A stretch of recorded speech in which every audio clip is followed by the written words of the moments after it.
नमस्कार दोस्तों, welcome to our YouTube channel nursing A to Z.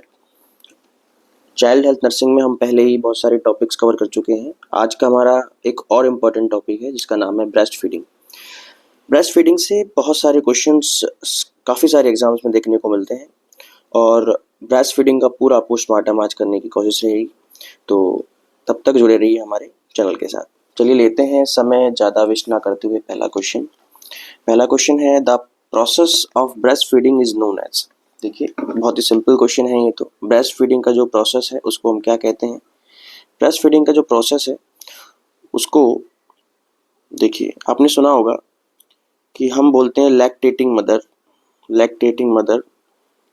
Mother का मतलब है जो कि दूध पिला रही है, जो कि अपने बच्चे को दूध पिला रही है या ब्रेस्ट फीड करवा रही है, उसको लैक्टेटिंग मदर कहेंगे। इस पूरी प्रोसेस को कहते हैं लैक्टेशन। क्या बोलते हैं? लैक्टेशन। ऐसी प्रोसेस जिसके अंदर मदर के अंदर दो हार्मोन अब दो हार्मोन कौन कौन से? पहला प्रोलैक्टिन और दूसरा ऑक्सीटोसिन। ध्यान से समझिएगा। प्रोलैक्टिन को हम बोलते हैं जो मिल्क का फॉर्मेशन कराता है। क्या कराता है? मिल्क का फॉर्मेशन कराता है। ऑक्सीटोसिन क्या है? जो मिल्क का एक्सक्रीशन करवाएगा, ठीक है, वाया कॉन्ट्रैक्शन। ऑक्सीटोसिन क्या करता है? मसल पे काम करता है और उन पे कॉन्ट्रैक्शन करवाता है, जिससे कि जो मिल्क बना है मदर के अंदर, मदर की ब्रेस्ट बर्ड्स में जो मिल्क बना है उसको एक्सक्रीट आउट करेगा। जबकि बनाएगा कौन? प्रोलैक्टिन। कौन बनाएगा? प्रोलैक्टिन। तो फॉर्मेशन का अगर पूछे तो प्रोलैक्टिन, एक्सक्रीशन पूछे तो ऑक्सीटोसिन। इस पूरे प्रोसेस को बोलेंगे लैक्टेशन। चलिए, according to WHO, when should the mother start breast feeding to the infant. देखिए, ये मैंने पहले प्रीवियस भी आपको बताया था कि हम बात करते हैं एक्सक्लूसिव ब्रेस्ट फीडिंग की। किसकी हम बात करते हैं? एक्सक्लूसिव ब्रेस्ट फीडिंग की। और एक्सक्लूसिव ब्रेस्ट फीडिंग का मतलब होता है कि हमें सिर्फ 6 महीने तक, हमें स्टार्टिंग के 6 महीने तक ओनली चाइल्ड को या न्यूबॉर्न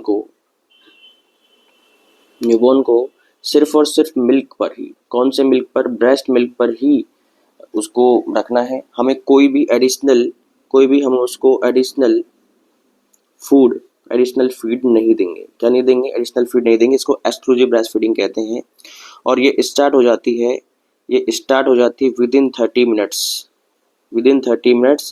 या वेरी सून। जितना जल्दी आप शुरू कर सकें उतना जल्दी ये स्टार्ट हो जाती है, ठीक है। तो इस क्वेश्चन का आंसर तो आपको समझ में आ गया होगा कि with in 30 minute after birth. Okay, साथ में एक प्रोसेस का नाम और सुन लें आप, जिसको बोलते हैं वीनिंग। क्या बोलते हैं? वीनिंग क्या होती है?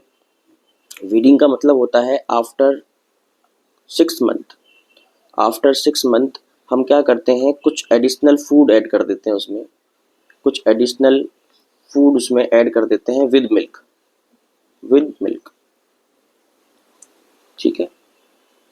उसको हम बोलते हैं वीनिंग। मतलब कि जब भी हम कोई भी एडिशनल फूड, जैसे कि मान लीजिए हम सीरियल्स उसको दे दें, उसको हम राइस दे दें, ठीक है, उसको हम कुछ भी सॉफ्ट लिक्विड डाइट स्टार्ट कर दें उसकी, है ना, उसी को हम क्या कहेंगे? वीनिंग। और ये कब होती है? After 6 month. कब होती है ये? After 6 month. चलिए नेक्स्ट देखते हैं। In normal delivery breast feeding should B, आपको बताया था अभी 30 मिनट में, लेकिन ऑप्शन के अकॉर्डिंग जो सबसे ज़्यादा सही लगेगा वो 1 hour. Exclusive breast feeding is recommended up to, आपको पता है 6 महीने तक की हम बात करेंगे एक्सक्लूसिव ब्रेस्ट फीडिंग की। Current recommendation for breast feeding is that, देखिए, exclusive breast feeding should be continued till 6 month of age followed by supplementation with additional food। Yes, यही तो बोल रहा है वो कि एक्सक्लूसिव ब्रेस्ट फीडिंग जो है उसको हम 6 महीने तक करेंगे और 6 महीने के बाद ही हम उसमें कुछ ऐड करेंगे। क्या करेंगे? कुछ ऐड करेंगे। तो पहला आंसर ही ठीक है। दूसरा देख लेते हैं। एक्सक्लूसिव ब्रेस्ट फीडिंग 4 मंथ नहीं 6 मंथ का होता है। Colostrum is the most suitable food for newborn avoided in first 2 age. ऐसा कहीं लिखा नहीं है कि कल हम शुरू के 2 दिन तक उसको ब्रेस्ट मिल्क नहीं पिलाएंगे। The baby should be allowed to breast feed till 1 year of age. Age की कोई फिक्स एज नहीं है, जब तक ब्रेस्ट मिल्क बन रहा है तब तक हम पिलाते हैं, लेकिन एक्सक्लूसिवली बात करते हैं तो वो 6 मंथ की बात करते हैं, ठीक है। इतना तो हमको पिलाना ही है। नेक्स्ट क्वेश्चन देखें। Which of following is not the correct sign of a good attachment during breast feeding. देखिए, ये जो क्वेश्चन है इसके अंदर आप देख लें कि क्या क्या साइन है गुड अटैचमेंट के। क्या क्या साइन है गुड अटैचमेंट के? देखिए, गुड अटैचमेंट के जो साइन है वो इस प्रकार। पहला इसमें देखें तो जो बेबी है उसका माउथ वाइडली ओपन होना चाहिए। कैसा होना चाहिए? वाइडली ओपन होना चाहिए। दूसरा, उसका जो लोअर लिप है, दूसरा बात कर रहे हैं हम, लोअर लिप इज इवर्टेड। कैसा होना चाहिए? इवर्टेड। इवर्टेड का मतलब है नीचे की तरफ, नीचे की तरफ निकला होना चाहिए, नीचे की तरफ निकला होना चाहिए। कैसा नहीं होना चाहिए? इन्वर्टेड नहीं होना चाहिए। कैसा नहीं होना चाहिए? इन्वर्टेड नहीं होना चाहिए। ठीक है, इन्वर्टेड गलत है, इवर्टेड सही है। ठीक।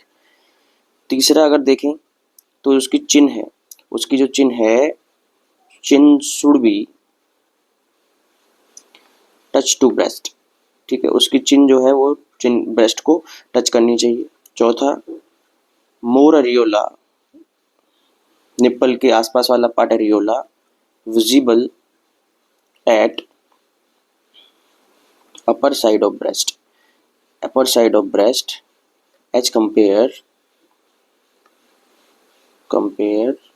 To lower side. मतलब क्या है समझे इसका? जो ऊपर वाला जो लिप है उसके आसपास एरियोला हमको ज़्यादा दिखना चाहिए और नीचे वाला कंप्लीट उसको कवर कर लेना चाहिए। ठीक है, तो ये जो है वो गुड अटैचमेंट के साइन है। इसमें से काफ़ी बार क्वेश्चंस पूछे गए हैं, तो देख लेते हैं। More of areola visible above the baby's upper lip then the below lower lip, सही कह रहा है ये। विच इज़ नॉट, पूछा है नॉट, तो ये तो सही है। बेबी माउथ आउटलिवन, ये भी ठीक है। The baby lower lip is curled inward, नहीं, मैंने बोला है आउटवर्ड होना चाहिए। कैसा होना चाहिए? आउटवर्ड होना चाहिए। ये बात कर रहा है इन्वर्टेड की। इन्वर्टेड कैसा है? गलत चीज है। इन्वर्टेड कैसी चीज है? गलत चीज है। तो option C will be right answer and the चीज ये बिल्कुल सही है। चलिए, आशा करता हूँ कि ये आपको समझ में आ गया होगा। इनको आप याद रखेंगे तो कोई भी क्वेश्चन जो है इसका वो सॉल्व होने वाला है। नेक्स्ट क्वेश्चन देखें। Which drug used to inhibit milk secretion? पूछ रहा है कि इनमें से कौन सा ड्रग है जो कि मिल्क सिक्रेशन को इनहिबिट करता है। देखिए, इसके बारे में आपको बता दूं कि हमको पता है प्रोलैक्टिन जो है, प्रोलैक्टिन जो है वो मिल्क का प्रोडक्शन करता है। अरे क्या करता है? प्रोडक्शन करता है। इसको इनहिबिट करने वाला एंटी प्रोलैक्टिन, एंटी प्रोलैक्टिन कोई हार्मोन या ड्रग होगा? अरे होगा कि नहीं होगा? और उसके क्रम में आपको हम बता दें कि एक ड्रग है ब्रोमोक्रिप्टीन। कौन सी ड्रग है? ब्रोमोक्रिप्टीन, जिसको बोलते हैं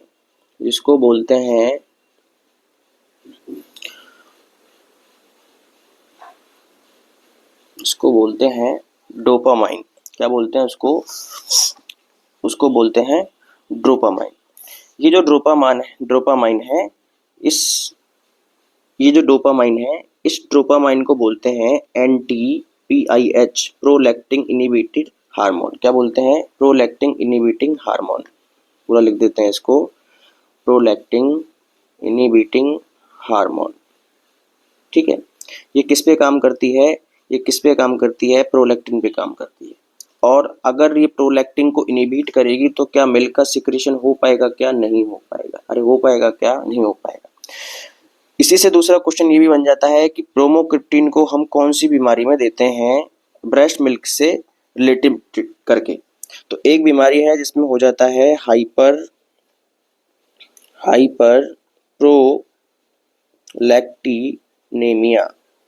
ये कब हो जाता है? ऐसी कोई मदर जिसका बेबी हुआ और उसकी डेथ हो गई। क्या हो गई? उसकी डेथ हो गई। तो क्या अब ब्रेस्ट मिल्क की उसको जरूरत है क्या? नहीं। तो उसमें हो जाता है हाइपर प्रोलैक्टिनेमिया, क्योंकि उसका ब्रेस्ट मिल्क काम नहीं आ रहा है। तो उसमें हम कौन सी मेडिसिन देते हैं? ब्रोमोक्रिप्टाइन देते हैं, जो कि इसको इनहिबिट करती है, मिल्क के सिक्रेशन को कम करती है। तो bromocriptine will be right answer. All of following drug improve milk production in a mother except, ये वही पूछ रहा है कि कौन सा जो है वो कम करता है। मैंने आपको भी बताया था ब्रोमोक्रिप्टाइन ही है जो कि क्या करता है? कम करता है। Refrigerated breast milk should not be used. देखिए, ये एक डेटाबेस क्वेश्चन है। इसमें बताया गया है 48 आवर तक हम ब्रेस्ट मिल्क को रेफ्रिजरेटर में स्टोर कर सकते हैं, उसके बाद जो है वो यूज नहीं करना चाहिए। Feeding colostrum to newborn is essential because. अब हम बात करेंगे कि ये कोलेस्ट्रम होता क्या है, ठीक है। तो कोलेस्ट्रम की हम बात करें तो कोलेस्ट्रम के साथ साथ हम बहुत सारी चीज़ें आपको बताने वाले हैं, ध्यान से समझिएगा। तो हम बात कर रहे हैं मिल्क के बारे में, ठीक है। मिल्क में सबसे पहला हम ले रहे हैं कोलेस्ट्रम। क्या ले रहे हैं हम? कोलेस्ट्रम। कोलेस्ट्रम को देखें कि जो शुरू के स्टार्टिंग के 3 to 4 डेज होते हैं उसको हम कहेंगे कोलेस्ट्रम, ठीक है। इसकी कैरेक्टरिस्टिक्स देखें तो ये होता है लाइट येलो, थिक रहेगा और लेस अमाउंट में रहेगा। इसमें रहेगा लेस अमाउंट में रहेगा। इसके अंदर ऑल वाइटामिन्स पाई जाती हैं। क्या पाई जाती हैं? All vitamins accept vitamin B12, ठीक है। एक्सेप्ट विटामिन B12, तो आप याद रखेंगे कि कौन सी विटामिन नहीं पाई जाती है? विटामिन B12 नहीं पाई जाती है, ठीक है। दूसरा हम देखें, दूसरा जो मिल्क होगा उस मिल्क को बोलते हैं ट्रांजिशन मिल्क। क्या बोलते हैं उसको? Transitional milk. ये जो ट्रांजिशनल मिल्क है नेक्स्ट 15 डेज का जो मिल्क है उसको हम क्या कहेंगे? Transitional milk. और इसके अंदर भरपूर मात्रा में होता है फैट, कार्ब, ठीक है। इसके अंदर सबसे ज़्यादा क्या होता है? कार्ब और फैट। लेकिन इसके अंदर क्या रहेगा कम? इसके अंदर कम क्या रहेगा? IgA और विटामिन ए। क्या कम रहेगा इसके अंदर? IgA और विटामिन ए। इसको आप याद रखने वाले हैं। समझ में आ गई बात आपको? तीसरा जो मिल्क है उसके बारे में हम आपको बताएं तो तीसरे को हम बोलते हैं मैच्योर मिल्क, ठीक है। हम इसको यहाँ देख लेते हैं। तीसरा जो है वो है मैच्योर मिल्क। अरे कौन सा है? Mature milk. मैच्योर मिल्क जो है वो वेल बैलेंस्ड होता है। कैसा होता है? वो वेल बैलेंस्ड है, उसमें मतलब सब कुछ रहने वाला है, ठीक है। वेल बैलेंस्ड है और लगभग एक मदर डेली 600 से 700 ml प्रोड्यूस करती है। कितना करती है? प्रोड्यूस करती है, ठीक है। ये दो तरीके का होता है, ये जनरली दो तरीके का होता है। एक होता है इसमें फोर मिल्क और एक होता है हिंड मिल्क। कौन सा होता है? हिंड मिल्क, ठीक है। एक फोर मिल्क होता है, एक हिंड मिल्क होता है। फोर मिल्क के अंदर वाटर ज़्यादा होता है, तो ये क्या मिटाएगा? ये बच्चे की क्या मिटाएगा? थ्रस्ट को मिटाएगा, ठीक। इसके अंदर फैट, कार्ब मतलब न्यूट्रिशियस होता है, तो ये क्या मिटाएगा बच्चे की? ये हंगर को मिटाएगा, ठीक है। मैच्योर मिल्क दो तरीके का है, fore milk, hind milk. Fore milk मिटाएगा थ्रस्ट को, हिंड मिल्क मिटाएगा हंगर को। आपको समझ में आ गई है? अरे बात आपको समझ में आ गई है? चलिए क्वेश्चन पे चलते हैं। क्वेश्चन बोल रहा है feeding colostrum newborn is essential because. मैंने आपको बताया था कोलेस्ट्रम क्यों असेंशियल है, क्योंकि इसके अंदर ये सब होता है, तो क्या लिखेंगे? It is nutrient dense and high in antibodies, ठीक है, एंड एंटीऑक्सीडेंट्स, ठीक है। तो इसका आंसर ये चला जाएगा। चलिए नेक्स्ट देखते हैं। कोलेस्ट्रम इज रिच इन, आपको मैंने अभी बताया था कि कोलेस्ट्रम जो है वो किस में रिच होता है? कोलेस्ट्रम, देखिए कोलेस्ट्रम के बारे में हमने अभी पढ़ा था कि शुरू का जो 3 to 5 डेज का जो मिल्क है उसको हम कहने वाले हैं कोलेस्ट्रम। और कोलेस्ट्रम जो है रिच सबसे ज़्यादा जो होता है ऑल विटामिन रहेंगे, विटामिन 2 रहेंगे, साथ में सबसे ज़्यादा इसमें प्रोटीन रहने वाला है। क्या रहेगा इसके अंदर? सबसे ज़्यादा प्रोटीन रहने वाला है, ठीक है। इसका आंसर क्या जाएगा? प्रोटीन रहेगा। Hind milk is mother breast in rich in, मैंने आपको बताया था दो तरह के मिल्क, एक बताया था हिंड और एक बताया था फोर मिल्क, ठीक है। हिंड मिल्क जो होता है न्यूट्रिशन, उसके अंदर फैट और कार्ब और ये सब होते हैं, तो ये क्या हंगर को मिटाता है? इसको मिटाता है, हंगर को मिटाता है। तो इसमें क्या आंसर जाने वाला है? इसके अंदर जाने वाला है fat along with vitamin A, E and लैक्टोलोज। लैक्टोलोज is just carbohydrate, sugar. क्या है ये? शुगर। इसकी तो हम बात कर रहे हैं। चलिए milk that closely resembles human milk is, बोल रहा है कि अगर किसी एनिमल का अगर हम मिल्क देखें तो किसके साथ रिजेंबल करता है। तो इसके लिए मैं आपको दो चीज़ें बता देता हूँ। हम कंपैरिजन कर लेते हैं ह्यूमन मिल्क का, ठीक है। और देखिए इसका आंसर होने वाला है काउज मिल्क। तो हम काउ मिल्क के साथ इसका कंपैरिजन कर लेते हैं कि ऐसा क्यों है कि ये जो है आपस में रिजेंबल करते हैं। देखिए हम बात करेंगे इसमें, तो इसमें मिलती है 66 किलो कैलोरी, 66 किलो कैलोरी, और ये पर 100 ml की हम बात कर रहे हैं, है ना। इसमें मिलती है लगभग 67 किलो कैलोरी, ये भी हम पर 100 ml की बात कर रहे हैं, ठीक। तो लगभग बराबर हो गया। अब हम बात करेंगे प्रोटीन की, तो इसमें प्रोटीन होता है 1.2 ग्राम, इसके अंदर कार्ब होता है 7 ग्राम, या हम बोलते हैं उसको लैक्टुलोज, क्या बोलते हैं उसको, लैक्टोज शुगर, क्या, लैक्टोज शुगर। फैट इसके अंदर कितना होता है 3.8 ग्राम। ऐसे इसके अंदर हम देखें तो प्रोटीन रहेगा 3.5 ग्राम, ठीक है। फैट इसके अंदर रहने वाला है 3.5 ग्राम, और इसके अंदर लैक्टोज जो है, लैक्टोज जो है वो बेटा कम होता है, और वो कितना होता है 4 ग्राम, कितना होता है 4 ग्राम, ठीक है। अरे समझ में आ गई क्या आपको बात। तो हम क्या करते हैं, एक चीज और ध्यान रख लिया आप कि काऊ मिल्क के अंदर कैल्शियम होता है, क्या होता है, कैल्शियम। और ऐसा देखा गया है कि कैल्शियम जो है वो आयरन के एब्जॉर्प्शन को, आयरन के एब्जॉर्प्शन को क्या करता है, कम करता है। तो अगर कोई काऊ मिल्क पी रहा है न्यूबॉर्न, तो उसके अंदर आयरन डिफिशियंसी एनीमिया देखा गया है, आयरन डिफिशियंसी एनीमिया देखा गया है। क्या देखा गया है, आयरन डिफिशियंसी एनीमिया। क्यों, क्योंकि उसके अंदर कैल्शियम होता है, और कैल्शियम जो है आयरन के एब्जॉर्प्शन को कम करता है, क्या करता है, कम करता है। समझ में आ गई आपको बात। चलिए नेक्स्ट देखिए, विच of following is significantly difference between human and cow milk. मैंने आपको भी बताया था, लैक्टोज और प्रोटीन, प्रोटीन काऊ मिल्क में ज्यादा होता है, लैक्टोज को उसमें कम होता है, तो यही डिफरेंस रहने वाला है। नेक्स्ट देखें, the carbohydrate content, the carbohydrate content of breast milk is. भाई ब्रेस्ट मिल्क में मैंने आपको बताया था अभी कार्बोहाइड्रेट कितना होता है, मैंने आपको बताया था अभी कि 7 ग्राम होता है। लैक्टोज कितना होता है, 7 ग्राम होता है, मैंने बताया था कि नहीं बताया था आपको भी। तो 7.5 ग्राम के आसपास जो है इसका राइट आंसर होने वाला है। Which milk is near the mother's milk when added some sugar and extract some protein. देखिए काऊ मिल्क जो है उसके अंदर लैक्टोज तो क्या था, कम था, तो इसमें क्या ऐड कर दिया इसने, शुगर, तो बढ़ जाएगा। और क्या ज़्यादा था, प्रोटीन, तो प्रोटीन उसने क्या कर दिया, उसमें से लेस कर दिया, तो प्रोटीन क्या हो जाएगा, कम हो जाएगा।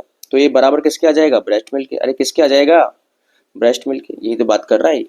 तो वो ऐसा कौन सा मिल्क है, काऊ का मिल्क है। नेक्स्ट देखें, ए 100 ml of human milk how much protein is present. मैंने आपको भी बताया था कि 1.2 ग्राम प्रोटीन ह्यूमन मिल्क के अंदर होता है। देख लेते हैं इसको, मैंने कहाँ बताया था, देखिए 1.2 ग्राम प्रोटीन किसके अंदर होता है, ह्यूमन मिल्क के अंदर होता है। नेक्स्ट देखें, in the comparison to the cow milk which one of following is more in. देखिए ऑप्शंस इसके अंदर नहीं है, मैं आपको बता देता हूँ। ये बोल रहा है कि काउ मिल्क के अंदर ज़्यादा क्या होता है, तो ज़्यादा प्रोटीन होता है। क्या ज़्यादा होता है, प्रोटीन ज़्यादा होता है। और लैक्टोज क्या होता है, लैक्टोज कम होता है। नेक्स्ट देखिए, in human milk is preferable to cow milk because.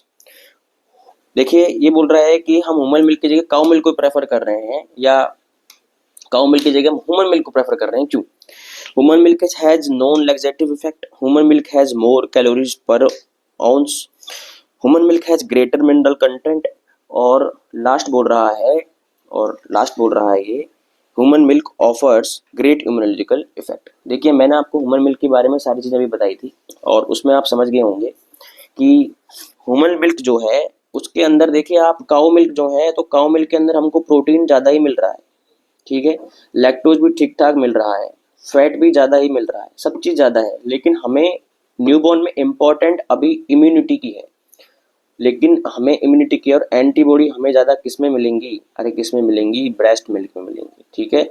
तो ब्रेस्ट मिल्क हम प्रेफर क्यों कर रहे हैं, इसलिए कर रहे हैं क्योंकि उसके अंदर ये ज़्यादा है, ठीक है, उसके अंदर ये ज़्यादा है, इसलिए हम ब्रेस्ट मिल्क को क्या कर रहे हैं, प्रेफर ज़्यादा कर रहे हैं। देखिए cow's milk contain which of these lesser amount than breast milk. आपको पता है काउ मिल्क के अंदर सबसे कम क्या होता है, सबसे कम क्या होता है काउ मिल्क के अंदर, मैंने आपको बताया था लैक्टोज होता है, लेकिन ऑप्शन में लैक्टोज दिया गया है क्या, लैक्टोज दिया गया नहीं है।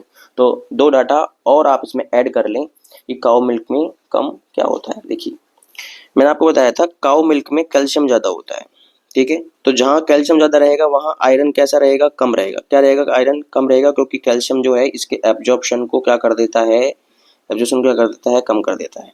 तो उसमें आयरन ज़्यादा है और इसमें आयरन कम है, इसमें आयरन क्या है, कम है।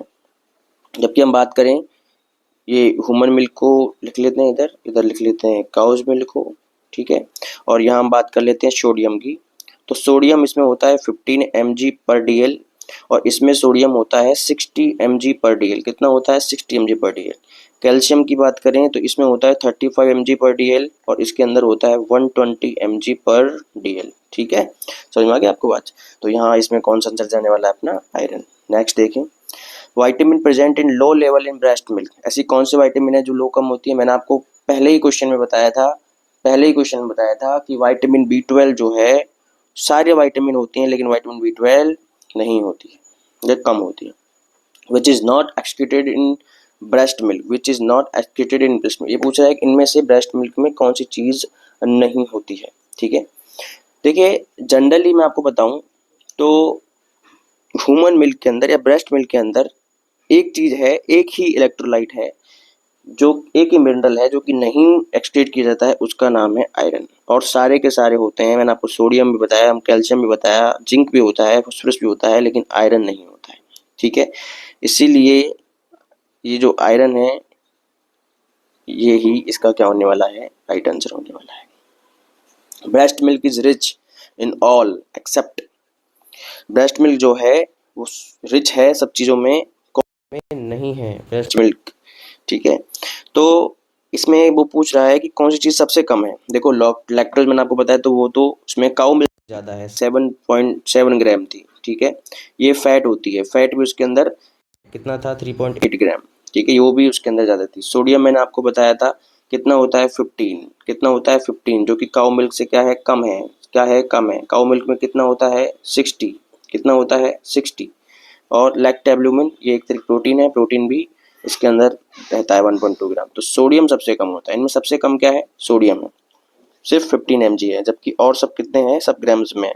ठीक है, फैट 3.8 ग्राम्स, लैक्टोलोज कितना है, 7 ग्राम्स, एंड लैक्टोएल्बुमिन कितना है, 1.2 ग्राम। तो सबसे कम कौन क्या है, सोडियम है, कितना, 15 mg। चलिए, introduction of solid food along with breast, मैंने आपको एक प्रोसेस बताई थी, इसको बोला था वीनिंग। क्या बोला था उसको मैंने, वीनिंग। ये बोल रहा है कि उसको हम क्या कहेंगे, तो इसमें वीनिंग अगर नहीं दिया है तो वीनिंग का जो दूसरा नाम होता है वो होता है कॉम्प्लीमेंट्री फीडिंग। क्या होता है, कॉम्प्लीमेंट्री फीडिंग, कि हम उसमें कुछ साथ में दे रहे हैं कॉम्प्लीमेंट के लिए, वो है कॉम्प्लीमेंट्री फीडिंग। इसमें हम क्या करते हैं, 6 मंथ के बाद उसमें कुछ सीरियल्स या सॉफ्ट, जिसको बोलते हैं सॉफ्ट लिक्विड डाइट, हम ऐड कर देते हैं। क्या ऐड कर देते हैं, सॉफ्ट लिक्विड डाइट ऐड कर देते हैं। ठीक है, नेक्स्ट देखें, process of shifting of newborn from breast feeding to normal food is called. मैंने आपको भी बताया था कि जो प्रोसेस है कुछ भी सॉफ्ट या लिक्विड डाइट ब्रेस्ट मिल्क के अलावा देने का, उसको हम वीनिंग कहते हैं। क्या कहते हैं, वीनिंग कहते हैं। When should solid foods introduce to an infant diet, भैया सॉलिड फूड हम उसको कम देना शुरू करेंगे, मैंने आपको बताया था आफ्टर 6 मंथ देना इसको स्टार्ट कर देंगे। The most appropriate time for introducing complementary food in children, again वही पूछ रहा है वीनिंग कब स्टार्ट करते हैं, तो वही वीनिंग जो है उसको 6 महीने के बाद स्टार्ट करेंगे। Which of following factors might result in decreased supply of breast milk in a postpartum mother? Which of following factor might result in decreased supply of breast milk in a postpartum mother? ऐसे कौन से factors हैं जो कि breast milk को कम कर सकते हैं पोस्टपार्टम मदर में। पोस्टपार्टम मदर का मतलब होता है आफ्टर डिलीवरी। तो पहला है सप्लीमेंटल फूडिंग विद फार्मूला, कि भाई सप्लीमेंट फूड ले रही है वो फिर फार्मूला के साथ, वो उसको कम कर देगा। ठीक है, या दूसरा है maternal diet high in vitamin C and alcoholic drink and frequent feeding. ठीक है, तो ऐसा कौन सा है जो कि डिक्रीज कर देगा मिल्क प्रोडक्शन को कम करने को, है ना। तो इसमें आप ध्यान दीजिएगा, अगर हम किसी बेबी को सप्लीमेंटल फीडिंग देंगे, ठीक है, सप्लीमेंटल फीडिंग हम किसी बेबी को दे रहे हैं, तो सप्लीमेंटल फीडिंग से बच्चे को सारी असेंशियल चीज़ें तो लगभग मिल ही जाएंगी, और एसेंशियल चीज़ें सारी मिल जाएंगी तो क्या वो ब्रेस्ट को सक करेगा, क्या उसका सकिंग जो रिफ्लेक्स है क्या इसका जो सकिंग रिफ्लेक्स है वो हो पाएगा अच्छे से? नहीं हो पाएगा। ठीक है, जब सकिंग रिफ्लेक्स अच्छे से हो नहीं पाएगा तो उसके ब्रेस्ट में कॉन्ट्रैक्शन नहीं होंगे। क्या नहीं होंगे? कॉन्ट्रैक्शन नहीं होंगे। और कॉन्ट्रैक्शन नहीं होंगे तो जो मिल्क बना है वो एक्सक्रीट नहीं होगा। अरे क्या नहीं होगा? एक्सक्रीट नहीं होगा। एक्सक्रीट नहीं होगा तो क्या लैक्टोजेनेसिस की प्रक्रिया होगी क्या? प्रोसेस होगी क्या? नहीं होगी। और प्रोसेस नहीं होगी तो ब्रेस्ट मिल्क जो है वो कम बनेगा या फिर नहीं बनेगा। समझ में आएगी बात आपको? तो आंसर क्या जाएगा? First. Bottle feed babies are more prone than breast feed baby to. ये पूछ रहा है कि जो बोतल फीड करते हैं बेबी, वो इनमें से कौन सी बीमारी के ज़्यादा प्रोन होते हैं एज कम्पेयर टू। देखिए, जो ब्रेस्ट फीड करते हैं उनको तो एंटीबॉडी मिल रही है। क्या मिल रही है? एंटीबॉडी मिल रही है। तो अगर कोई इन्फेक्शन होता भी है फीड से तो वो उसको कवर कर लेते हैं। क्या कर लेते हैं? उसको कवर कर लेते हैं। लेकिन जो बोतल फीड कर रहे हैं उनके अंदर उस बोतल फीड में उस मिल्क में क्या नहीं है? एंटीबॉडी नहीं है। तो वो मोर जो प्रोन है किसके? इन्फेक्शन के। और फीडिंग से अधिकतर जो इन्फेक्शन होना देखा गया है न्यूबॉर्न्स के अंदर वो देखा गया है क्या? डायरिया। अरे क्या देखा गया है? डायरिया। चलिए, A 6-month infant has recently begun serial feedings. Which of following manifestation would support a nursing diagnosis of ineffective infant feeding pattern? देखिए, वो सूरल स्टार्ट किया उन्होंने, वीनिंग प्रोसेस स्टार्ट की है एक 6 मंथ के बेबी के अंदर। और इनमें से कौन सी चीज़ है जो हमें ये दिखा रही है कि जो फीड कर रहा है वो इनफेक्टिव पैटर्न में कर रहा है। ठीक है, तो इसको हम देखें तो देखिए, पहला है फ्रिक्वेंट लूज स्टूल। भाई ये तो ठीक है, वो अच्छे से खा रहा है तभी तो स्टूल लूज करेगा। अरे करेगा कि नहीं करेगा? करेगा। इंक्रीज एब्डोमिनल गर्थ, अगर वो खाएगा तो उसका वेट और हाइट दोनों इंक्रीज होंगी, साथ में एब्डोमिनल गर्थ भी इंक्रीज होगी कि नहीं होगी? सेल बढ़ेंगे, हाइपरप्लेजिया होगी, हाइपरट्रॉफी होगी। परसिस्टेंट टंग थ्रस्टिंग, देखिए ये जो है ये बोल रहा है, इसका मतलब है habit of infant to pushing the tongue between the alveolar ridge और incisor teeth during initial stage of suckling and swelling. इसका मतलब है कि जब बच्चा खाता है पीता है या नहीं खाता पीता है तो भी वो अपनी जीभ को, ये जो इंसाइडर टीथ है उनके पीछे छुपा लेता है, पीछे से उस टंग को ट्विस्ट कर लेता है। तो इसका मतलब ये है कि उसका जो सकिंग रिफ्लेक्स है वो बहुत कम आ रहा है। क्या आ रहा है? सकिंग रिफ्लेक्स जो है प्रॉपर नहीं आ रहा है। इसका मतलब ये है कि उसकी जो फीडिंग की नीड है वो पूरी नहीं हो पा रही है। क्या नहीं हो पा रही है? फीडिंग की नीड पूरी नहीं हो पा रही है। तो इससे हम समझ सकते हैं कि उसकी फीडिंग जो पैटर्न है वो इनफेक्टिव है। ठीक है, या लेंथन टाइम बिटवीन मील्स, तो थोड़ा तो टाइम मील्स में हम बढ़ा सकते हैं इसमें आफ्टर 6 मंथ, क्योंकि हम उसको साथ में अब एडिशनल सीरियल्स दे रहे हैं। ठीक है, तो जो हमें इनफेक्टिव पैटर्न दिखेगा वो थर्ड परसिस्टेंट टंग थ्रस्टिंग से दिखेगा। नेक्स्ट देखें, which of following is a major protein present in human milk. अरे देखिए, ये आपको बताया नहीं है, बता देते हैं। ह्यूमन मिल्क के अंदर मैंने आपको प्रोटीन तो बता दिया कि प्रोटीन तो होता है। सर प्रोटीन आपने बताया था, और प्रोटीन आपने बताया था कि 1.2 ग्राम पर 100 ml ब्रेस्ट मिल्क में होता है। ठीक है, लेकिन अगर आपसे कोई पूछ ले कि कौन सा प्रोटीन होता है तो आप ये ध्यान रखेंगे, मेनली जो ब्रेस्ट मिल्क होता है उसके अंदर लैक्ट एल्ब्यूमिन होता है। कौन सा होता है? लैक्ट एल्ब्यूमिन होता है। लैक्ट एल्ब्यूमिन होता है। और अगर लैक्ट एल्ब्यूमिन नहीं है तो पहला आंसर प्रायोरिटी पे तो यही जाएगा। इसके बाद अगर पूछे कि कौन सा होता है तो आप कह सकते हैं लैक्ट ग्लोब्यूलिन या लैक्टोफेरिन। ठीक है, ये दो अगर ऑप्शन में नहीं मिलता है लैक्ट एल्ब्यूमिन तो ये दो में से आप आंसर करेंगे। समझ में आ गई बात आपको? तो इसमें अभी है लैक्ट एल्ब्यूमिन। क्या है इसके अंदर? लैक्ट एल्ब्यूमिन है। चलिए नेक्स्ट देखें, the advantage of breast feeding includes the, breast feeding के क्या एडवांटेज हैं? एक्सेप्ट, मतलब कि कौन सा नहीं है। प्रमोशन ऑफ गैस्ट्रोइंटेस्टाइनल फंक्शन, तो क्या ये प्रमोट करेगा गैस्ट्रोइंटेस्टाइनल फंक्शन को? बिल्कुल प्रमोट करेगा। ठीक है, fostering immune defence, yes antibodies होती हैं तो वो इम्यून डिफेंस को फोर्स तो करने ही वाला है। ठीक है, उसको बढ़ाएगा ही, कम तो नहीं करेगा। नेक्स्ट है न्यूट्रिशन इम्बैलेंस, क्या न्यूट्रिशन इम्बैलेंस ये करेगा क्या?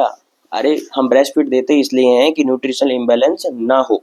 अरे न्यूट्रिशन इम्बैलेंस ना हो तो क्या आंसर रहने वाला है? इकोनॉमिक एडवांटेज ब्रेस्ट फीडिंग से कैसे होती है? ऐसे कोई भी फैमिली जो बहुत पुअर है और अपने बेबी को क्वालिटी फूड अपने बेबी को क्वालिटी फूड नहीं दे सकते हैं, उनके लिए तो बिना किसी मनी के ब्रेस्ट फीड ही सबसे बेहतर है। तो इकोनॉमिकल भी एडवांटेज इसके होने वाले हैं। नेक्स्ट देखें, one of following nursing care of cracked nipples would be, भाई किसी बेबी के जो निपल्स हैं, किसी मदर के जो ब्रेस्ट निपल्स हैं वो क्रैक्ड हो रहे हैं, तो उसके लिए हम क्या करेंगे, ठीक है। तो उसके लिए हम क्या करेंगे, exposing would be applying cream. देखिए क्रीम अप्लाई करेंगे तो उस पर फर्दर इन्फेक्शन होने के क्योंकि वो छुपा हुआ रहता है, तो पूरी चांसेस हैं कि ह्यूमिडिटी के अंदर बहुत सारे बैक्टीरिया ग्रो कर जाएं। तो हम ये तो नहीं करेंगे, अप्लाई क्रीम तो उसमें नहीं करेंगे। Keeping nipples covered with warm and moist pack, देखिए वार्म से अगर हम उसको कवर करेंगे तो वापस से ये एक ऐसा कंडीशन एनवायरनमेंट प्रोवाइड करवाता है जो कि किसी भी फंगस और बैक्टीरिया को जन्म लेने में हेल्प करता है, ठीक है। तो ये भी हम नहीं करेंगे। गिविंग द बोतल फीड करना तो कोई अच्छी बात नहीं है, क्योंकि हमें ब्रेस्ट फीड तो करानी ही करानी है, क्योंकि वो बेबी के लिए हेल्पफुल है। Exposing nipple to air as much as possible, हाँ ये कर सकते हैं। इससे क्या रहेगा, निपल जो है वो थोड़ा सा ड्राई होगा, और ड्राई होने के बाद उसके अंदर जो भी क्रैक्स हैं वो हील होने शुरू हो जाएंगे। इसमें देख लें निपल की हम क्या क्या केयर करते हैं। तो जनरली हम उनको एक्सपोज करेंगे उसको हम एयर के अंदर, ठीक है, expose in air, okay. Nipple जो हैं उनको हम फीडिंग के बाद, हम जैसे फीडिंग करवाया, फीडिंग के बाद उसको हम एयर में एक्सपोज करेंगे जिससे कि वो ड्राई हो जाए। हम जो है एंटी फंगल, कभी कभी देखा गया है एंटी फंगल ऑइंटमेंट यूज करते हैं, लेकिन क्रीम यूज नहीं करेंगे, ठीक है। और हम अगर ब्रेस्ट जो है उसको हम वॉश कर सकते हैं क्लीन वाटर से। किससे? क्लीन वाटर से, सोप वाटर से नहीं करेंगे, ठीक है। सोप वाटर से क्यों नहीं करेंगे? क्योंकि ये फर्दर ड्राइनेस पैदा करता है। क्या पैदा करता है? ड्राइनेस पैदा करता है, ठीक है। और हम उसको प्रॉपर टेक्निक सिखाएंगे कि बच्चे को ब्रेस्ट फीडिंग, मैंने आपको बताया था ना वो एरियोला वाला, जो कि गुड अटैचमेंट के साइन क्या है, वो वाली चीज सिखाएंगे कि इस तरीके से हमें जो है ब्रेस्ट फीड करवानी है, ठीक है। इस तरीके की चीजें हम इसमें करते हैं जो कि हम ड्राइनेस को रोकने में कर सकते हैं। नेक्स्ट क्वेश्चन देखें, 25-year-old lactating woman presented with fever, acute breast pain and swelling. Which one of following organism this caused this acute problem? देखिए ये जो ये पूछ रहा है कि एक बीमारी हो जाती है जनरली, ये जो चीज है fever, acute breast pain and swelling का मतलब हो रहा है इन्फ्लामेशन हो रहा है। तो इन्फ्लामेशन की कंडीशन के अंदर इसको हम नाम देते हैं मैस्टाइटिस। क्या नाम देते हैं? मैस्टाइटिस, ठीक है। Inflammation of breast is called as mastitis. ये जो मैस्टाइटिस है जनरली ये देखा गया है कि 2nd and 3rd वीक के अंदर आफ्टर पोस्टपार्टम पीरियड में 1st या 3rd वीक के अंदर मैस्टाइटिस होने को देखा गया है। और ये जो करता है मोस्ट कॉमनली वो करता है स्टेफाइलोकोकस ऑरेंस। कौन सा करता है? ऑरेंस, ठीक है। इसमें पूरा नहीं दिया गया है, लेकिन आप ध्यान रखेंगे स्टेफाइलोकोकस ऑरेंस, तो कहीं भी ऑरस भी दे सकता है, तो इसको आप याद रखेंगे, ठीक है। इसके लिए जो है हमको या तो ये कर सकता है, या एक चीज और कर सकते हैं जो जनरली किसी बैक्टीरियल रिलेटेड नहीं है, वो एक नॉर्मल फिजियोलॉजिकल रिलेटेड है। अगर कोई भी उसकी डक्ट्स जो हैं वो ब्लॉक हो जाएं, ठीक है। ब्लॉक क्यों हो सकती हैं? अगर वो ब्रेस्ट फीड नहीं करा रही है तो मिल्क जो है वो स्टोर ज़्यादा हो जाएगा, मिल्क स्टोरेज की वजह से जो है ब्लॉकेज हो जाएगी, और ब्लॉकेज की वजह से भी उसको इन्फ्लामेशन हो सकता है, ठीक है। तो 2 कारण हो सकते हैं, स्टेफाइलो ऑरेंस बैक्टीरियल कॉज, और एक फिजियोलॉजिकल जो मैंने आपको भी बताया था। Breast feeding is contraindicated in one of following condition. पूछ रहा है कि ब्रेस्ट फीडिंग जो है हमको कब नहीं करानी चाहिए, ठीक है। तो इसमें बहुत सारे कॉन्ट्राइंडिकेशन हैं, और वो कॉन्ट्राइंडिकेशन आप समझ लें कौन कौन से हैं। और ये जो है हमेशा डिपेंड रहेगा कि ऑप्शन क्या दिए हुए हैं, है ना, बहुत सारे हैं। पहला मैं आपको बता देता हूँ, कॉन्ट्रा इंडिकेशन की हम बात कर रहे हैं, कॉन्ट्रा इंडिकेशंस। तो कॉन्ट्रा इंडिकेशन जो है, पहला देख लें, गैलेक्टोसेमिया है उसको, गैलेक्टोसेमिया इन बेबी। दूसरा, टीबी है मदर को, किसको, मदर को, वो भी एक्टिव फॉर्म में, तो हम नहीं कराएंगे। मदर जो है कोई भी रेडियो एक्टिव थेरेपी ले रही है तो हम नहीं पिलाएंगे। मदर जो है वो एंटी मेटाबोलाइट्स ड्रग्स ले रही है, एंटी मेटाबोलाइट्स ड्रग्स का यूज कर रही है तो हम नहीं लेंगे। और मदर जो है वो ड्रग अब्यूजर है, क्या है, ड्रग अब्यूजर है, तो हम ब्रेस्ट फीड नहीं कराएंगे। मदर को यदि कोई भी एसटीडी है, एसटीडी जैसे कि हर्पिस सिंप्लेक्स वायरस की हो, ठीक है, क्योंकि इसमें जो है लेजेंस बन जाते हैं, लेजेंस ऑन ब्रेस्ट बन जाते हैं, तो हम ब्रेस्ट फीडिंग नहीं कराएंगे।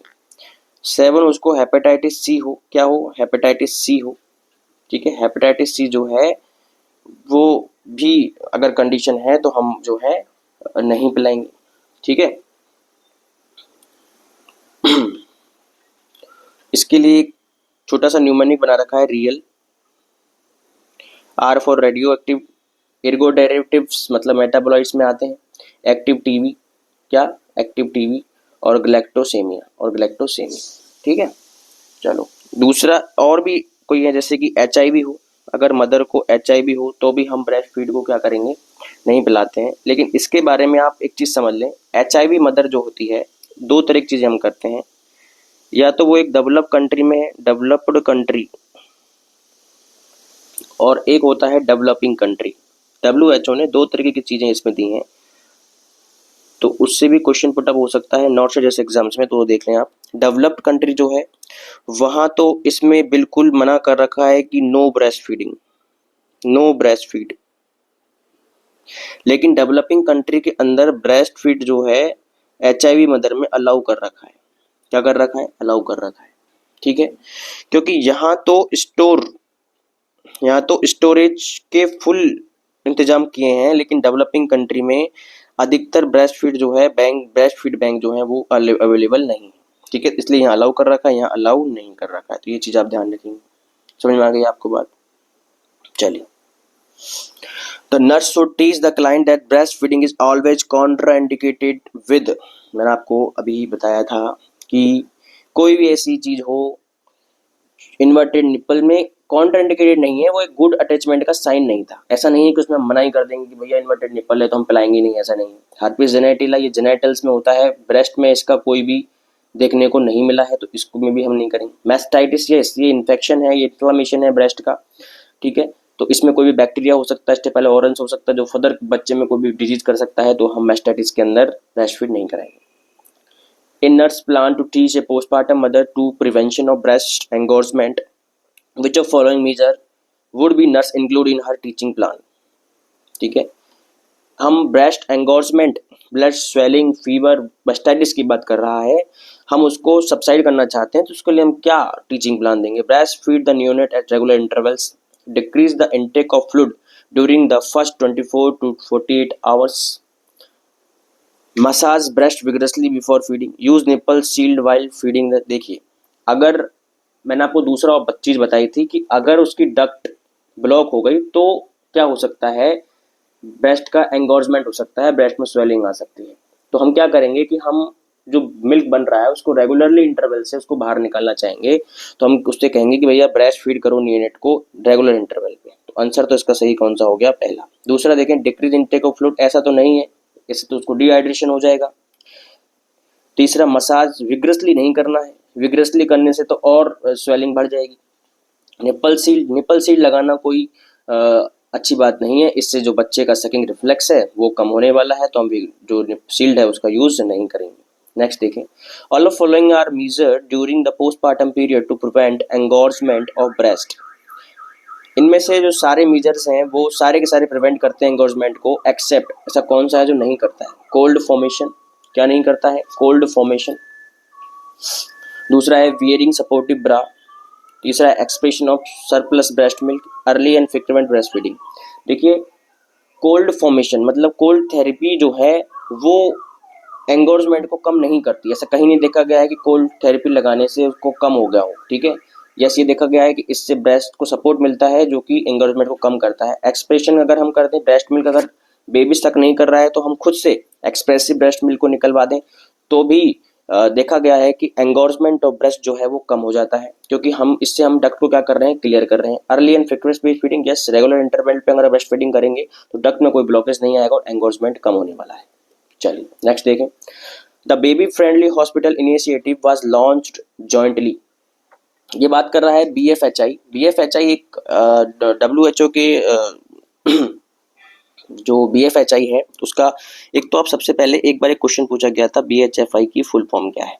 क्या पूछा गया था, बीएफएचआई की फुल फॉर्म क्या है। तो उसकी फुल फॉर्म आपको दिख रही है क्वेश्चन के अंदर ही, बेबी फ्रेंडली हॉस्पिटल इनिशिएटिव। अब ये होता क्या है इसके बारे में संपूर्ण जानकारी हम लेते हैं। जनरली ये डब्ल्यूएचओ और एक इस चलती है यूनिसेफ, एक चलती है यूनिसेफ, इन दोनों के द्वारा इसको कॉम्बाइंडली स्टार्ट किया गया था। और कब किया गया था वो भी आप याद रख लें, 1991 में किया गया था। कब किया गया था, 1991 में, ठीक है। कहाँ किया गया था, शिकागो में। कहाँ किया गया था, शिकागो में, जो कि यूएसए में है। कहाँ है, यूएसए में है, ठीक है। इंडिया में कब स्टार्ट हुआ ये, अगर बात करेगा कि इंडिया में कब स्टार्ट हुआ, तो इंडिया में स्टार्ट हुआ, देखो इंडिया में कोई चीज़ लेट स्टार्ट होती है कि नहीं बच्चों, तो वो हुआ 1992 के अंदर। ये तो फिर भी जल्दी हो गई, वरना इसमें तो बहुत साल लग सकती थी। ओके, चलिए मजाक की बात है, लेकिन इसको आप याद रखेंगे 1992 के अंदर। अभी जो बीएफएचआई है वो लगभग 192 कंट्री के अंदर जा चुका है। कितने जा चुका है, 192 कंट्री के अंदर जा चुका है। इसका पर्पज क्या है भाई, ऐसा क्यों है कि हम इसको इतना ज़्यादा सपोर्ट कर रहे हैं, क्योंकि ये प्रमोट करता है, ये प्रोटेक्शन करता है और साथ में सपोर्ट करता है। किसको, अरे किसको करेगा, हमारा आज का टॉपिक जो है उसी को करेगा, ब्रेस्ट फीडिंग को। अगर कोई भी क्वेश्चन आ जाए कि ब्रेस्ट फीडिंग को सपोर्ट करने वाला स्कीम या फाउंडेशन कौन सा है, बीएफएचआई, बेबी फ्रेंडली हॉस्पिटल इनिशिएटिव, ठीक है। अब जो क्वेश्चन है वो पूछा गया है कि किसने जॉइंटली स्टार्ट किया था। मैंने आपको भी बताया था कि जॉइंटली किसने, यूनिसेफ और डब्ल्यूएचओ ने स्टार्ट किया था। चलिए नेक्स्ट देखें। BFHI was launch in the year in India. देखिए पूछा गया है इन इंडिया में कब लॉन्च हुआ था, 1992 के अंदर। अगर वो पूछता कि सिर्फ बीएफएचआई लॉन्च कब हुआ था तो हम 1991 देते, ठीक है। नेक्स्ट देखें।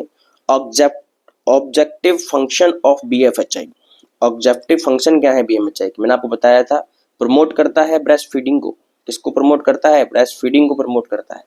तो इसका आंसर क्या जाने वाला है, टू प्रमोट ब्रेस्ट फीडिंग। इसका मतलब ये भी समझ ले बच्चों, कभी कभी क्या करते हैं बच्चे, जहाँ ऑल ऑफ द अबव आता है उसको ऑल ऑफ द अबव कर देते हैं। ऐसा नहीं है, हर बार ऐसा सही नहीं होता है, ठीक है। चलिए, breast feeding week is celebrated on. Breast feeding week जो है आप याद रखेंगे अगस्त में सेलिब्रेट किया जाता है। कब सेलिब्रेट किया जाता है, अगस्त में सेलिब्रेट किया जाता है। और कब किया जाता है, फर्स्ट वीक में, ठीक है, फर्स्ट वीक ऑफ अगस्त। इसी के साथ क्वेश्चन की सीरीज ब्रेस्ट फीडिंग की आज के लिए इतनी रहेगी, लेकिन साथ में हम आपको कुछ चीज़ें बता देते हैं जो कि आपको नहीं बताई है। वो आपके हो सकता है कुछ क्वेश्चंस करवाने में बहुत ही इंपॉर्टेंट होने वाली है, तो वो देख लें आप। मैं आपको बताने वाला हूँ कि बेनिफिट क्या है, बेनिफिट क्या है ब्रेस्ट फीडिंग की। तो बेनिफिट्स ऑफ ब्रेस्ट फीडिंग वो आपको हम बताने वाले हैं, तो वो आप ध्यान से देखें कि भाई क्या बेनिफिट हैं जो सर आज बताने वाले हैं। देखिए, पहला बेनिफिट तो आपको अच्छे से पता ही है, वो है न्यूट्रिटिव बेनिफिट। और न्यूट्रिटिव बेनिफिट क्या है कि एक तो ये 66 किलो कैलोरी पर 100 ml ब्रेस्ट मिल्क में प्रोवाइड करवाता है। साथ में इसके अंदर cysteine and taurine amino acid होते हैं। क्या उनसे अमाइनो एसिड होते हैं, सिस्टीन और टॉरिन। और इनको हम बोलते हैं एंटी-एम, जिसको बोलते हैं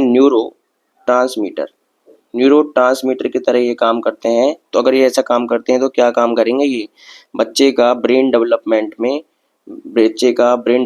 में ये फंक्शन करने वाले हैं, ठीक है। दूसरा जो बेनिफिट है वो है प्रोटेक्टिव। दूसरा जो बेनिफिट है वो है प्रोटेक्टिव। अब कैसे? पहला है इसमें अंदर एंटीबॉडीज होती हैं, एंटीबॉडी होती हैं। कौन? मेनली एंटीबॉडी जो होती है वो होती है आईजीए, ठीक है। मोनली कौन सी होती है? आईजीए। और स्लाइटली अगर पूछ ले कि स्लाइटली कौन सी होती है, आईजीएम भी इसके अंदर होती है, लेकिन मेनली आईजीए याद रखेंगे आप।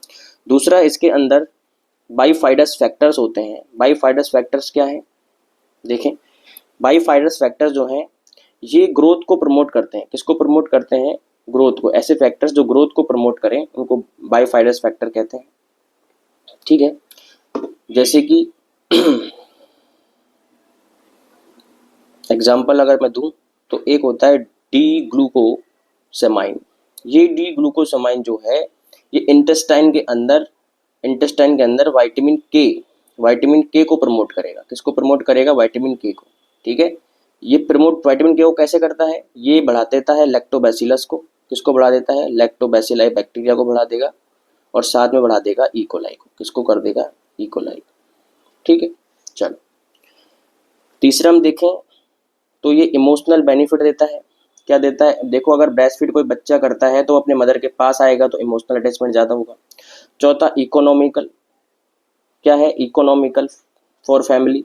मैंने आपको अभी बताया था कि ऐसे फैमिली जो थोड़े पुअर हैं, जो अपने बेबी को क्वालिटी फूड बाहर से प्रोवाइड नहीं करा सकते, उनके लिए तो ब्रेस्ट फीड मस्ट है, ठीक है। साथ में ही तीसरा जो बेनिफिट इसके अंदर आने वाला है वो है मैटरनल बेनिफिट। ऐसा नहीं है कि बच्चे को ही फायदा मिलता है ब्रेस्ट फीडिंग से, माता को भी मिलता है। माता को क्या प्रोफाइल मिलता है? पहला जो है वो डिक्रीज करेगा पीपीएच को। पीपीएच क्या होता है? पोस्टपार्टम हेमरेज, ठीक है। कैसे करेगा? देखिए, अगर ये पोस्टपार्टम हेमरेज जो होता है वो एटॉनिक यूट्रस से होता है। एटॉनिक यूट्रस वो जिसके अंदर कॉन्ट्रैक्शन बंद हो गए हो। क्या बंद हो गए हो? कॉन्ट्रैक्शन बंद हो गए हो, ठीक है। हमको पता है ब्रेस्ट फीड से ऑक्सीटोसिन निकलता है, ऑक्सीटोसिन। और ऑक्सीटोसिन किस पे काम करता है? मसल पे काम करता है। और मसल पे क्या काम करता है? कॉन्ट्रैक्शन की, ठीक है। तो अगर वो मसल में कॉन्ट्रैक्शन करेगा तो इस पे भी करेगा, और इस पे करेगा तो पीपीएच क्या हो जाएगा? कम हो जाएगा, ठीक है। अरे समझ में आ गई आपको बात? दूसरा जो है इनवॉल्यूशन ऑफ यूट्रस। यूट्रस जो है आफ्टर डिलीवरी काफी बड़ा हो जाता है, तो वापस से पुरानी साइज में उसको लाने के लिए regain the pre pregnancy condition of uterus के लिए भी बहुत जरूरी क्या है? ब्रेस्ट फीडिंग जरूरी है। तीसरा जो है ये नेचुरल कॉन्ट्रासेप्शन की तरह काम करता है। किस तरह काम करता है? नेचुरल कॉन्ट्रासेप्शन की तरह काम करता है। अब नेचुरल कॉन्ट्रासेप्शन क्या है? मतलब कि जब तक ब्रेस्ट फीड मदर करवाती है वो प्रेगनेंसी को क्या करता है? डिले करता है। अरे क्या करता है? डिले करता है, मतलब प्रेग्नेंट नहीं होगी। क्यों नहीं होगी? क्योंकि प्रोलैक्टिन अगर इंक्रीज होगा तो जीएनआरएच, गोनाडोट्रोपिन रिलीजिंग हार्मोन, कम होगा। और अगर ये कम होगा तो ये एफएसएच, फॉलिकल स्टिमुलेटिंग हार्मोन को कम करेगा, ठीक है। एलएच को कम करेगा, और इनको कम करेगा तो क्या क्या हो जाएगा? अरे क्या हो जाएगा? ओवुलेशन स्टॉप हो जाएगा। तो जब ओवुलेशन ही नहीं होगा तो क्या मदर प्रेग्नेंट होगी? नहीं होगी, ठीक। दूसरा, चलिए और अगर देखें तो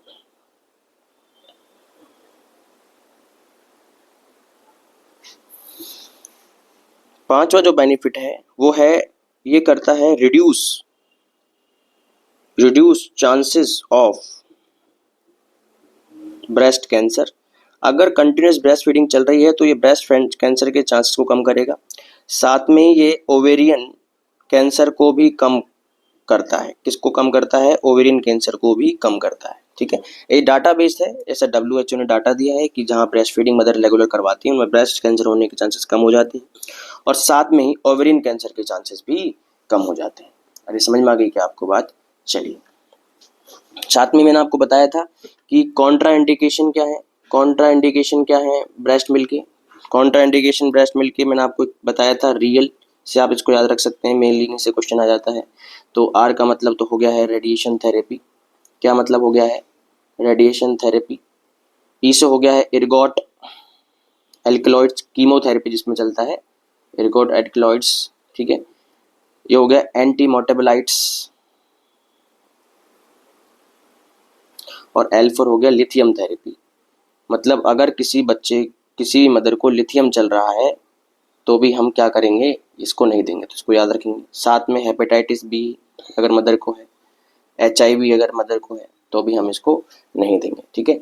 HIV में जो है एक चीज़ आप याद रखेंगे, इफ़ HIV है तो एक इम्पॉर्टेंट चीज़ मुझे याद आई है, वो आपको बता देता हूँ कि हम सबसे पहले जो है नॉट एनी कट और ब्लीडिंग ऑन ब्रेस्ट। देखिए, अगर कोई भी कट नहीं है ब्रेस्ट पे और कोई ब्लीडिंग नहीं है तब हम ब्रेस्ट मिल्क उसको पिला सकते हैं। या दूसरा, एक दवाई आती है जिसको बोलते हैं नेवी, उसको बोलते हैं नेवी रैपिन, उसको बोलते हैं नेवी रैपिन। ये एक ऐसी दवाई है जिसको हम देंगे किसको, HIV की मदर को, और फिर हम उसको ब्रेस्ट मिल्क कराएंगे, ब्रेस्ट फीड करवाएंगे। क्या करवाएंगे, ब्रेस्ट फीड करवाएंगे। समझ में आ गई आपको बात। या इसकी जगह इसमें हम एक ऐड भी कर देते हैं, आजकल ऐड कर रखी दी जा रही है, जिसको बोलते हैं जुडोविडीन। क्या बोलते हैं, जुडोविडीन। तो जुडोविडीन और नेविरापिन, इन दोनों को हम मदर को देंगे जब तक वो ब्रेस्ट मिल्क पिलाएगी, और तब हम उसको ब्रेस्ट फीड कराएंगे। तो वो चांसेस जो है वो कम कर देगा HIV ट्रांसमिट होने के न्यूबॉर्न को। ठीक है, आज के लिए दोस्तों इतना ही। नेक्स्ट हम किसी और इम्पोर्टेंट चैप्टर और इम्पोर्टेंट टॉपिक के साथ आपसे मिलेंगे। तब तक के लिए नमस्कार एंड धन्यवाद।